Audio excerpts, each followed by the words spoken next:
México igualmente dio la vida por aquel que después termina siendo, según la historia oficial argentina, el padre de la patria. Miren las mentiras de la historia argentina. Nosotros decimos, el siglo XIX, los fantasmas del siglo XIX andan con nosotros en el siglo XXI, caminan con nosotros, están entre nuestras ropas. Yo cuando le digo esto a los pibes abren los ojos grandes. Dicen, está loco, está borracho. Y no, los fantasmas del siglo XIX viven con nosotros a través de los dibujitos de las monedas y los billetes. Fíjense el padre de la patria cuánto vale. 5 mangos. 5 mangos el padre de todos nosotros. O no queremos mucho a los padres, o el padre de la patria se dijo para la tribuna, para la girada, y no fue el padre de la patria. Y de hecho algo así pasó. Porque San Martín, cuando se muere el 17 de agosto de 1850 de Boulogne-sur-Mer, el tipo se muere sin pensión, sin jubilación, echado por el gobierno argentino, y lo traen al padre de la patria 30 años después. El cadáver del padre de la patria lo traen recién en 1880. ¿Cómo? No era que lo queríamos tanto a San Martín. Y 30 años al viejo de todos nosotros lo traemos después. Hay una gran mentira. Ese 3 de febrero de 1813, en el combate de San Lorenzo, en el debut de Fuego de Granaderos, es un combate tremendo, dura solamente 14 minutos. 40 muertos en 14 minutos. Fue muy feroz. Por las barrancas del río Paraná se veían los regueros de sangre. Escribe Lord Stranford, que era el cónsul inglés y que venía observando la suerte de la revolución. Y ahí Cabral dio la vida. Este negro esclavo, hijo de esclavo, da la vida. ¿Dónde termina Cabral? No se sabe. Vos vas al convento San Carlos y te dicen, los huesos de Cabral están como huesos de uno de los soldados desaparecidos. Está en un osario común. Pero lo cierto es que Cabral formó parte de los negros que pusieron el cuerpo por la liberación de la Argentina. Los mismos negros que pusieron el cuerpo por la liberación de la Argentina cuando vinieron los ingleses. ¿Se acuerdan las invasiones? 1806 y 1807.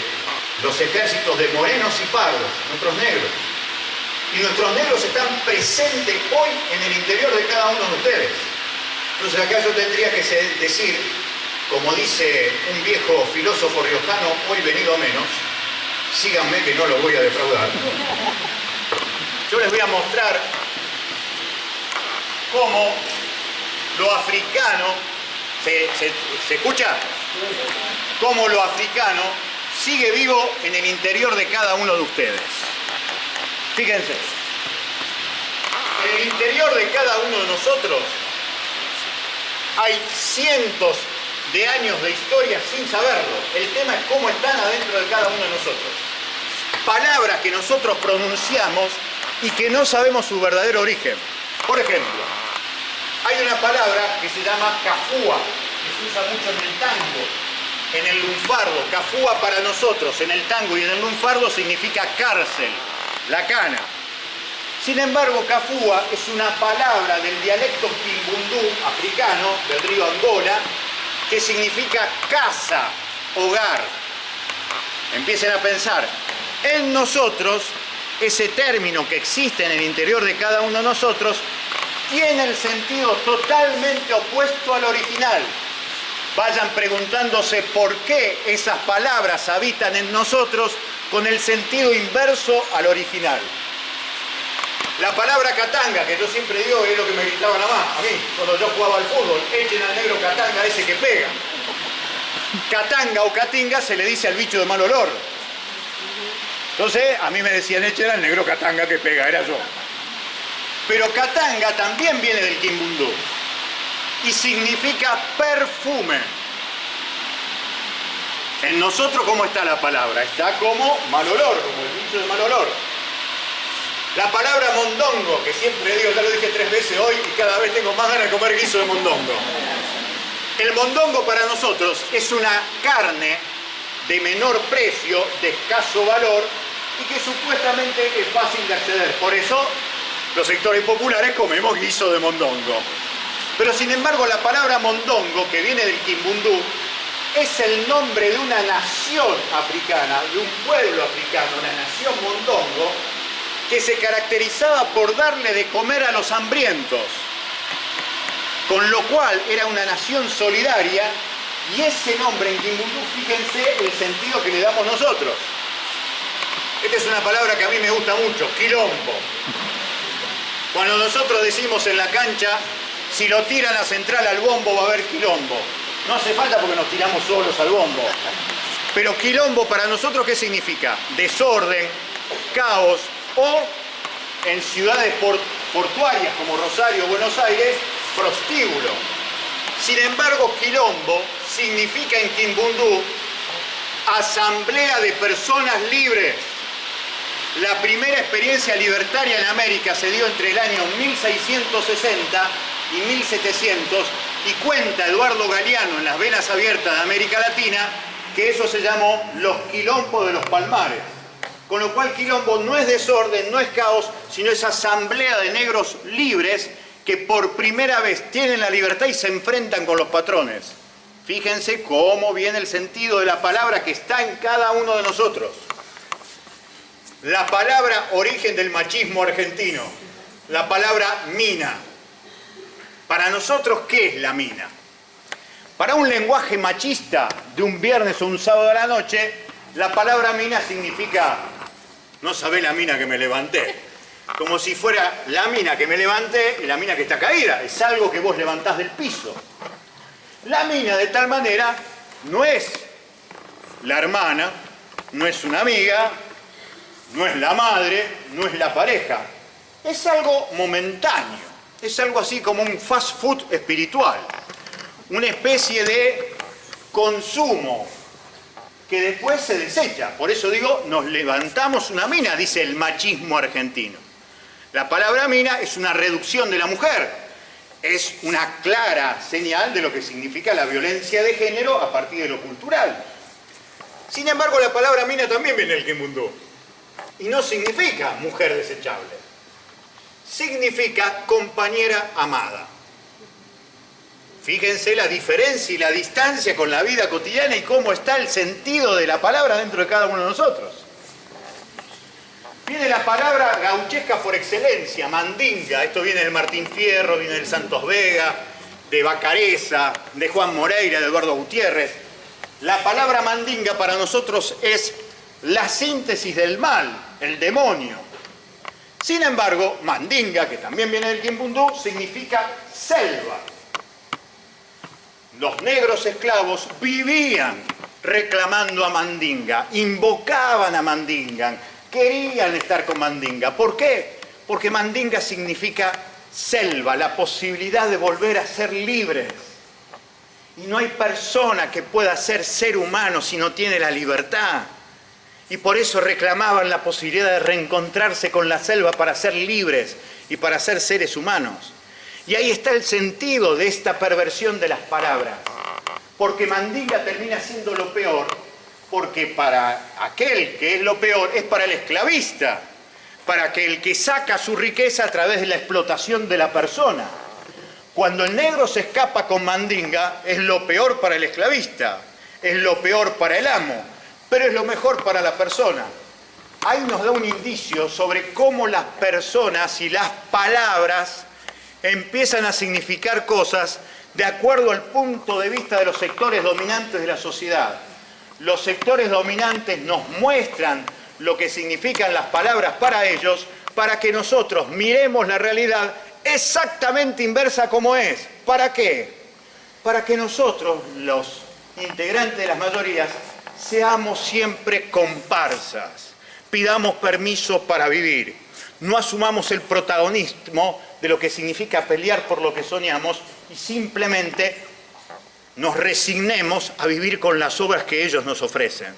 Por eso Mandinga es tal vez la palabra más emblemática. Y la última palabra de lo que significa la negritud, lo africano dentro de nosotros, es la palabra mucama. La palabra mucama significa esclava. Mucama para nosotros es sinónimo del personal doméstico. El mayor grado de evasión patronal hoy en la Argentina casi un 85% de la evasión, de la precarización laboral hoy en Argentina se da en el servicio doméstico. Por eso no cambió el significado original de la palabra, que sigue siendo la palabra esclava lo que significa la palabra mucama. Fíjense ustedes cómo esas palabras de hace siglos habitan en el interior de cada uno de ustedes, habitan en el interior de cada uno de nosotros, mostrándonos hasta dónde esto de la negritud y lo africano está presente en la vida de los argentinos. El negro Cabral era y formaba parte de esa negritud que sin saber leer ni escribir, con su sangre hicieron posible la primera independencia argentina. El otro personaje de esta historia, Antonio Rivero, un tipo nacido en Entre Ríos, allá por el año 1808, en Concepción del Uruguay, termina el 26 de agosto de 1833, junto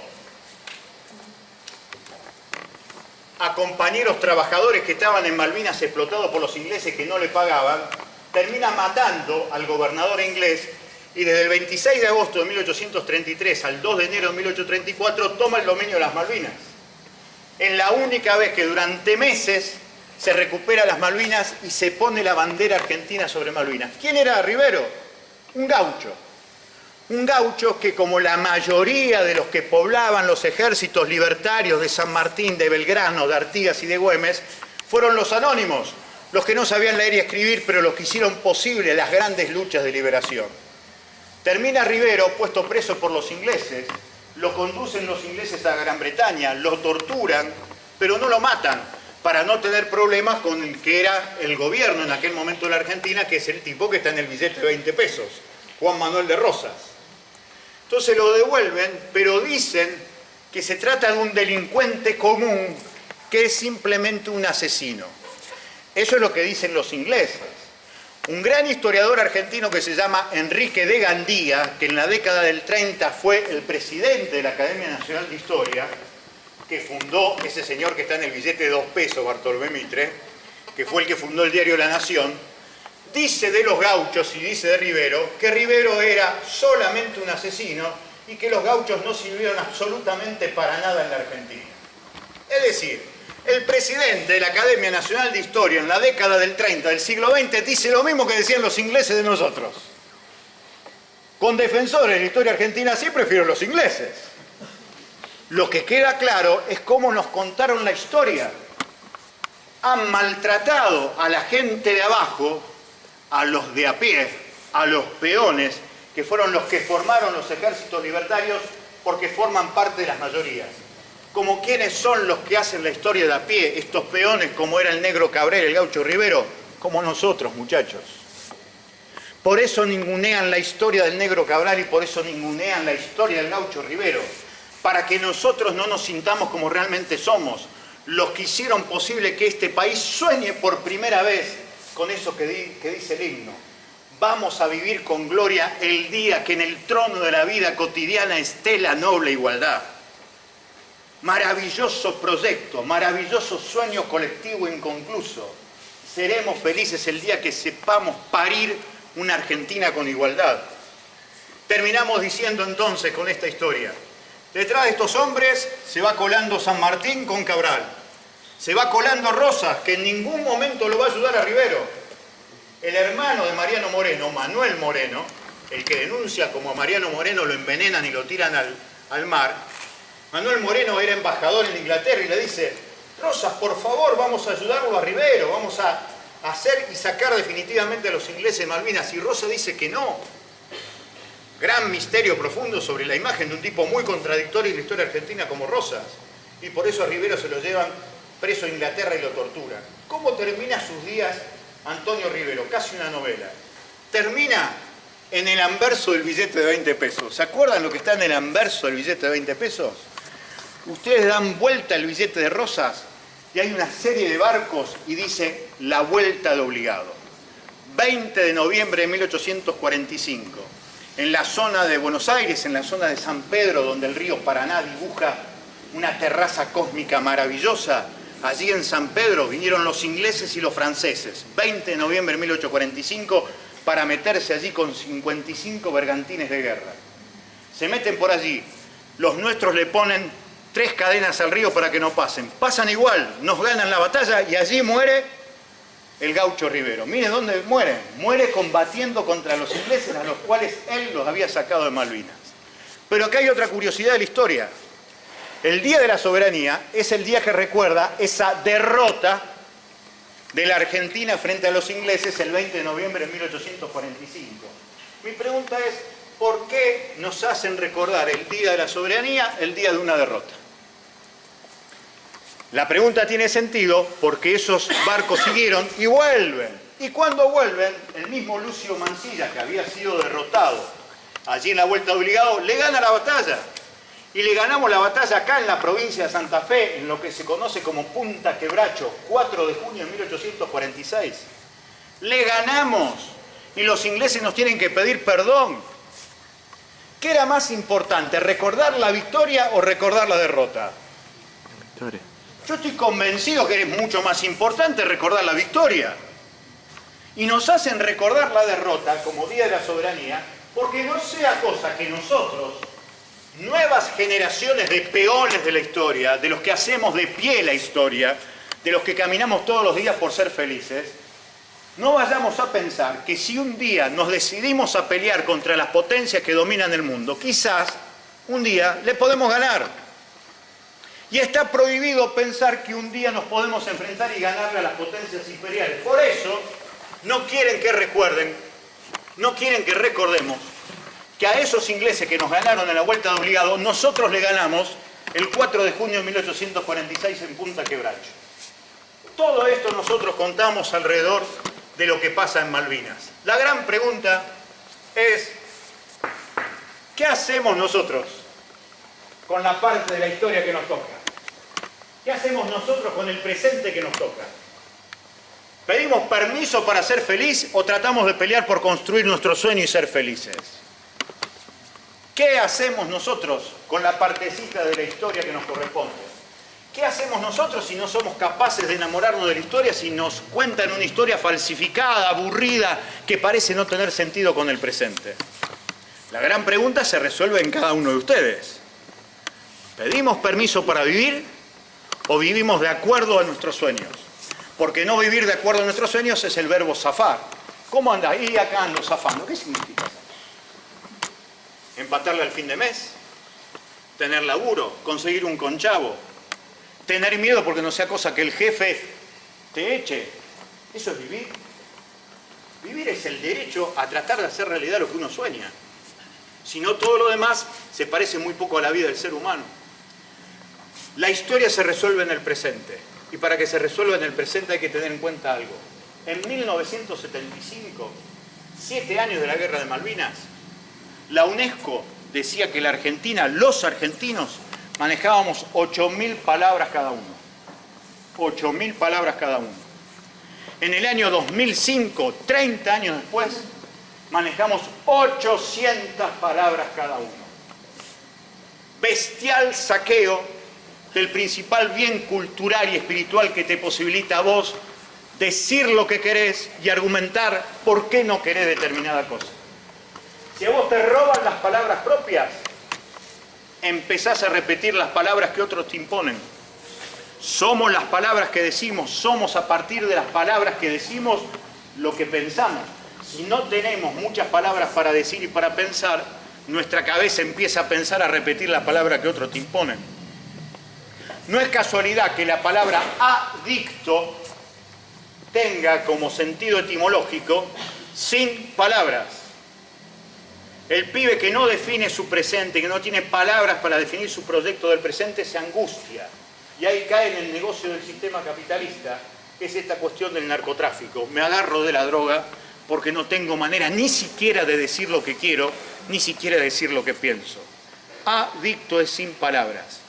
Ustedes que tienen el privilegio de venir aquí, de estudiar, de poder enamorarse de las palabras, porque enamorarse de las palabras es enamorarse de un proyecto de vida, tengan en cuenta que necesitamos recuperar esas palabras, porque cuando recuperen sus palabras, sus propias palabras, van a tener bien claro cuál es el sueño y el proyecto de cada uno de ustedes. A 33 años del inicio de la Guerra de Malvinas, le quisimos contar brevemente la historia del negro Cabral y del gaucho Rivero para decirles que los protagonistas de la historia no son los grandes próceres, que en realidad los grandes próceres son la síntesis de la gente común y anónima que los hicieron, de los negros y de los peones, de nosotros, los que caminamos todos los días intentando ser felices. Pero para lograrlo hay que pelear, hay que luchar por lo que uno cree. Si no peleamos por lo que queremos, terminamos viviendo indefectiblemente lo que no queremos. Muchísimas gracias.